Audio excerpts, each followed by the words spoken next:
আজ আমি আপনাদের সাথে চিকেনের ভীষণই একটা হেলদি রেসিপি শেয়ার করব।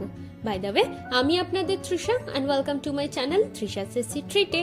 আর আজকে আমি বানাচ্ছি তেল ছাড়া চিকেন। তাহলে চলুন শুরু করা যাক। এই নো অয়েল চিকেন বানানোর জন্য আমি এখানে একটা কুকার নিয়ে নিয়েছি। এবার এর মধ্যে আমি 500 গ্রাম মতো চিকেন দিয়ে দেবো। এবার 5-6 টুকরো করে কেটে নেওয়া একটা পেঁয়াজ দিয়ে দিচ্ছি। দেব 7-8 কোয়া মতো রসুন, একটা আস্ত রসুনও আমি এর মধ্যে দেব। 4টে কাঁচা লঙ্কার কুচি, অল্প একটু ধনেপাতা দিয়ে দিচ্ছি, একটা টমেটোর কুচি দিয়ে দেবো একটা আলু 6-7 টুকরো করে কেটে নেওয়া, দিয়ে দেবো 1/2 চামচ মতো আদা বাটা, 1/2 চামচ গোলমরিচের গুঁড়ো, অল্প আস্ত গোলমরিচ দিয়ে দিচ্ছি, এতে খেতে ভালো লাগে।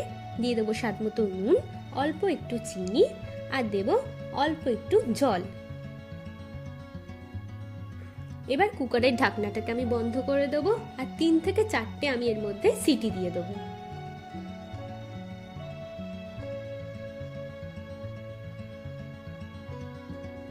দেখুন 3-4টে সিটি দেওয়ার পর আমাদের চিকেনটা কিন্তু একদম রেডি হয়ে যাচ্ছে। এটা দেখতে যতটা হেলদি, খেতে কিন্তু ততটাই সুন্দর। চলুন এবার এটাকে আমরা সার্ভ করে নিই।